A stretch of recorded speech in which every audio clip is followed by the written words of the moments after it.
Well, hey there, Bronco fans. It's Danny and Shad, and you're watching Bronco Planet. Well, not quite what we were hoping for. I tell you what, fans, it's been a long night. It was a long day yesterday. We got in. I think we rolled back to the studios with Bronco Planet about 1 a.m. And all we could do is go in with a lot of hope. We saw some good things in preseason, and then it was right back to Groundhog Day. It was a deja vu of all of last year. I don't know. Shame on me, Shad, and you. I won't speak for you, but I'll speak on my behalf. Shame on me for having that expectation of washing away the 2010 season. I think you hit it right on the head with Groundhog Day. Last night, I saw absolutely nothing that I didn't see for most every game last year. Well, we've been talking a lot lately. Even wrote a recent blog here in the Denver area about 3 things I thought the Denver Broncos needed to do in 2011 to be successful. We'll go over those briefly. First one is you have to establish the run. Did not happen. Fail. Second is you have to stop the run. Fail. The third one is Kyle Orton is going to have to be successful in the red zone and in critical games. Fail and fail. 0 for 3. Yeah, not a good way to start the season off, Shad. You know, we're not going to sit here and bore you with statistics of the game. You all watched it, but there are a couple of numbers that certainly stick out. You know, on a positive note, the one thing that we don't want to ever do is just make this a browbeating. Because mostly that would be too easy. Let's look at the bright point. The Denver Bronco defense probably is #1 right now in pass defense allowed at a meager 105 yards. The flip side of that is when you give up $190 on the ground, who needs to pass? So exactly, it was a mess. You know, I don't know. Everybody was excited about this tandem. Sean Moreno coming in, gets all the way through camp without any injuries, and lo and behold, there he gets injured again. Right. He had been turning the ball over a lot in camp during preseason game. Lo and behold, same no-show as last year, turning the ball over. 22 yards for Sean Moreno, and the other part of that duo. 4 carries, 3 yards, not even averaging 1 yard per carriage. Yeah. Willis McGahee, that doesn't count as drop pass, and I don't know. It was a head scratcher. You know, we tried to have fun. You know, I'm going to name three exciting plays of that game right now because I like your attitude about trying to keep it positive. So the first and foremost exciting play of the game actually came for those that were actually at the stadium when those parachuters came in. Oh, man. We were up to club level, and you would not believe the speed that they came into that stadium. I thought something had gone wrong. Yeah, really. me too. Hair was standing up on our arms, and we both were like, "Oh my God!" I got so nervous. Yeah, and awesome then all of a sudden it just stops. They land on the field. That was good. So that was the #1 and most exciting game in that play in that Monday night game. Second, Mr. John Fox running faster than any Denver Bronco down the sideline to get that timeout when there was nobody lined up on the receiver. Hayward Bay was standing by himself, and all of a sudden you see this white blur flash down the sideline. A little love to John Fox for, I think, breaking the new land speed record for a head coach running down the sideline to call a timeout. Excellent. And your #1? So, well, when your first 2 choices are not even involving players, the third one does, and that would be Eric Decker's outstanding punt return. No-brainer. Not only did he have a great special teams game, but he had a great job of receiving the ball. You know, if there's an A+ going out there on this game, it's to Eric Decker. Yeah, definitely. So we, it's just ironic that he happens to be wearing 87 as a number for the Broncos because we've desperately been searching for that possession type of receiver, and in a short, brief period of time, Eric Decker is I think, living up to that jersey number certainly, and certainly he's solid. He's exciting and he's solid. That's all we're looking for. Well, we loved his performance. Let's talk about some of the performances we didn't love so much. What disappointed you about the game last night? Well, just to go back on your Sean Moreno and Willis McGahee statistical rushing numbers and the lack thereof, I think a lot of it has to do with, I'm not putting all this on Sean and Willis McGahee.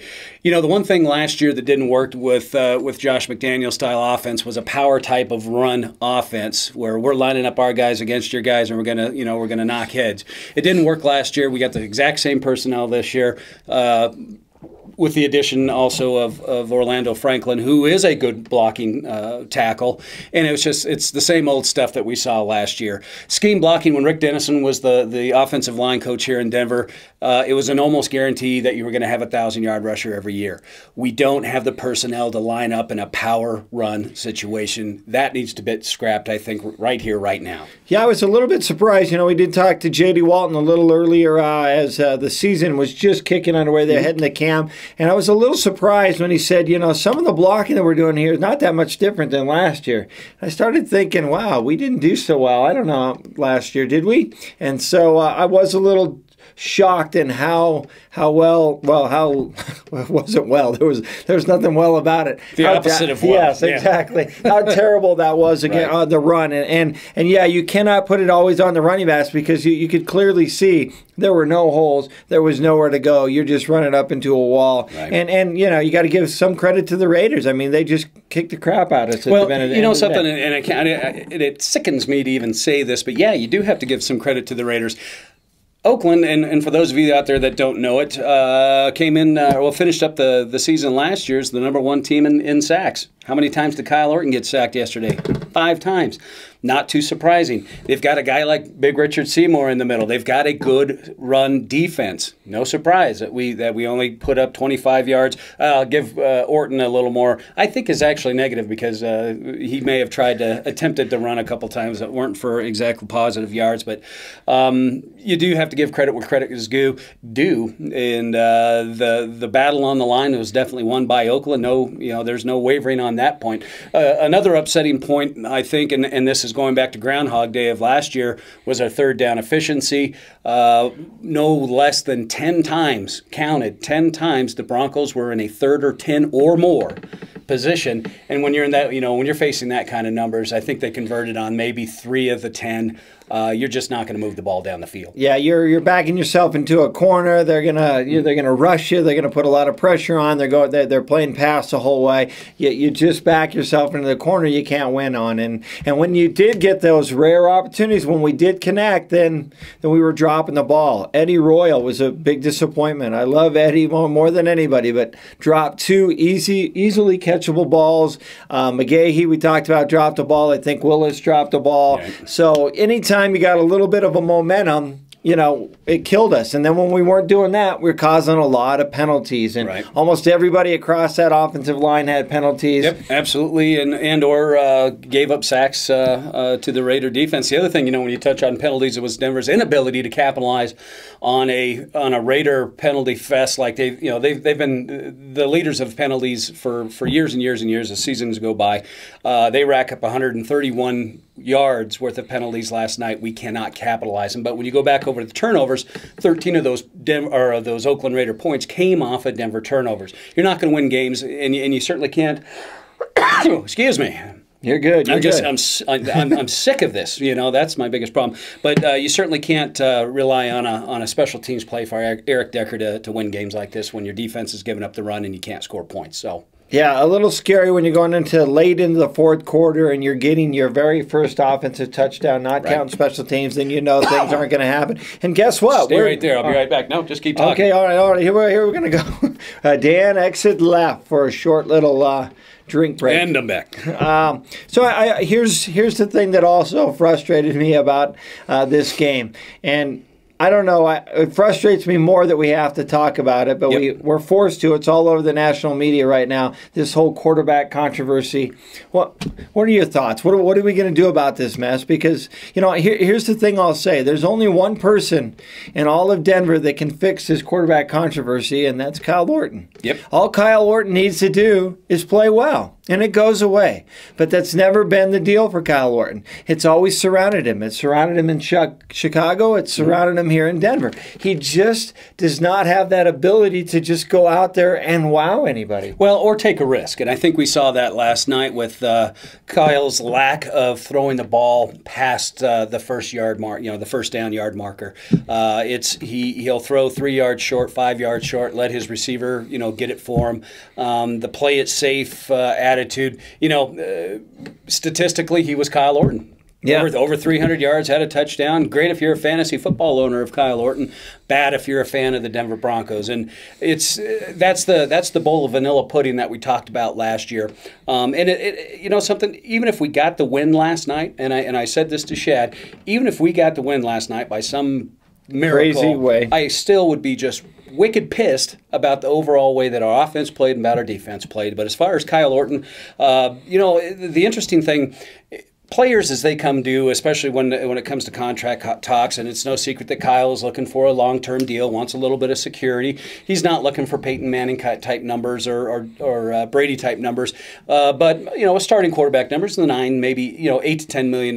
But more so than anything, he wants that long-term contract. And last night he did absolutely nothing to impress anybody in this league that he is worthy of a 5-year deal. I agree with you 100%. He cost himself millions and millions of dollars with his performance last night. You may say way too early. You guys are being way too critical. Well, he'll have the opportunity to right it. But last night, if the 2011 season is going to be the same old Kyle Orton, he'll be a starter somewhere, probably not here, and he probably will sign for a 2-year minimum. Yeah, and he'll get his yards. He'll rack up fantasy points. Who took him as their fantasy quarterback one more time? Yes, because who won the league last year with him? Yes, because he will get you those numbers, but he's not going to win games for you. He is not going to carry that team on his shoulder. And the thing that's most surprising is those coaches had a lot of time to spend looking at videos as the players were locked out. All they could do is go walk game after game after game, and all those experts that have been in this business a long time could not see, especially with Big John there, who had a knack for winning games. If they cannot see that charisma, last year, they're certainly not going to see it this year. Now, maybe he wows us. Maybe we are being very overcritical this early in the season, but it was a big dose of deja vu last night, and Kyle Orton was putting the fans to sleep. Yeah. I mean, they were booing. They're calling for Tebow, and the problem they have right now is the same problem that McDaniels faced towards the end of last season. You've got a quarterback that's not going to win big games for you, who's accurate, who knows the offense pretty good, and you've got somebody that's inexperienced, and that's the dilemma you got. That's why we got a controversy. But with a wow factor. Yes, with the wow factor. Right. So it doesn't get any easier for John Fox. It was a rude awakening for him. Matt Prater makes a field goal. We're in this game still. It's 23-23, but he misses. Their kicker's setting record field goals at 63 yards. And like we said earlier, turnovers cost Denver 13 points. So it's just it was a comedy of errors. I mean, I think on both sides of the ball and pretty much in all facets of the game, other than the Eric Decker run back. So where do we go from here, Shad? I think we have to wait and see what happens next week. I mean, hopefully it gets a little bit easier. They can establish the run. I don't know. I'm really worried about the injuries. Certainly the Voom and Doom and all that good stuff did not work out very well. No, the Von Doom last night was the Von Doe. Yeah. I mean, there was word that, and it came actually a little late, that Elvis had boogered up his shoulder a little bit, but was still playing on it. But Von Miller makes a play on his very first NFL snap, comes in there, forcing a fumble, doing a great job, and then got lost. But it all goes back to that expectation, Shad, and my expectation obviously was the wrong one. I expected the pressure. I expected Jason Campbell to be running for his life. I expected to see him on his back multiple times, and it wasn't there. Well, I think we don't want to go on and on and on because we could go for hours, but I did want to give one shout out to Brian Dawkins. I mean, Brian Dawkins comes in, a veteran. He had signed for less money, and that guy was ready to play ball. All he did was lead the defense in tackles. No less than 5 different tackles were big shots. These weren't wrap ups and on the grounds. These were thump type hits. So. If Elway and Fox did one thing right along with Andrews, it was getting him re-signed. Yep, so Brian Dawkins, great game. We want to apologize out to the Bronco Nation. We've had some technical difficulties on our website. We're still working through those. So you can catch us in the meantime at our usual places.